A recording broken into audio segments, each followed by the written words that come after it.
মাঘ মাসে শ্রী শ্রী লক্ষ্মী দেবীর ব্রতমাচালি। অতীব দুর্জন রাজা দিল্লির মাঝারে, প্রজার সর্বস্ব লয় আপন ভাণ্ডারে।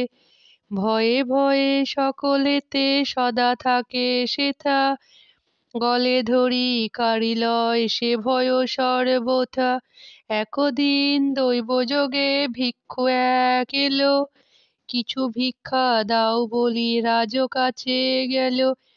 দেখিয়া তাহারে রাজা দূর দূর করে, ক্রোধেতে জ্বলিয়া উঠি শাপ দিল তারে।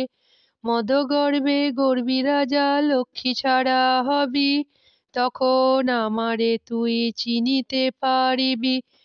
ইহা বলি ভিক্ষু যায় অদৃশ্য হইয়া, তার সনে রাজলক্ষ্মী গেল যে চলিয়া।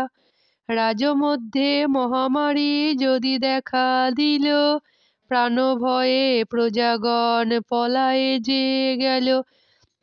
গরু মোষ কাঁথা লোটা সবে সঙ্গে লয়, নিমিষে দেখিল রাজা রাজ্য শূন্য হয়।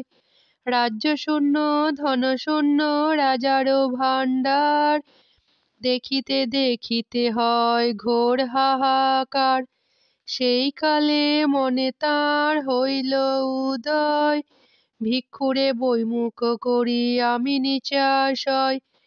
অতি দর্পে মজাইনু এ বিশাল পুরী, দেখিয়া মা লক্ষ্মী ছাড়া ত্যাজে সবে পুরী।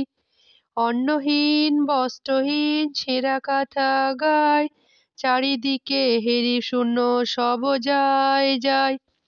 সেই ভিক্ষু নয় কেহ দেব অন্তর্যামী, অভিশাপে এই দশা হইয়া ভূস্বামী। মনে মনে চিন্তি রাজা কান্দিতে লাগিল, দেখিয়া রাজার দুঃখ ভিক্ষু তথা এলো। ক্ষমা কর বলি রাজা ভিক্ষু পদে ধরে, মৃদু হাসি ভিক্ষু কিছু বলিল তাহারে। নিজ মজি প্রজা মার অতি অহংকারে, সে কারণে লক্ষ্মী ছাড়া হইল সংসারে। লক্ষ্মী পুজো মনসাধে দূরে যাবে কষ্ট, সাপাসাপ না থাকিবে কাটিবে অনিষ্ট।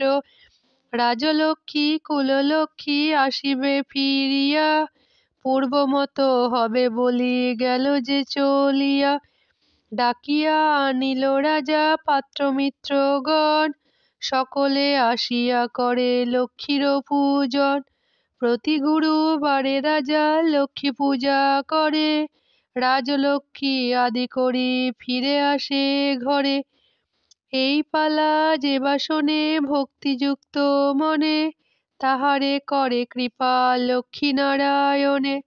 মাঘ মাসের ব্রত কথা মধু যে গো গায়, ঘরেতে আসিল লক্ষ্মী নাহি করো ভয়।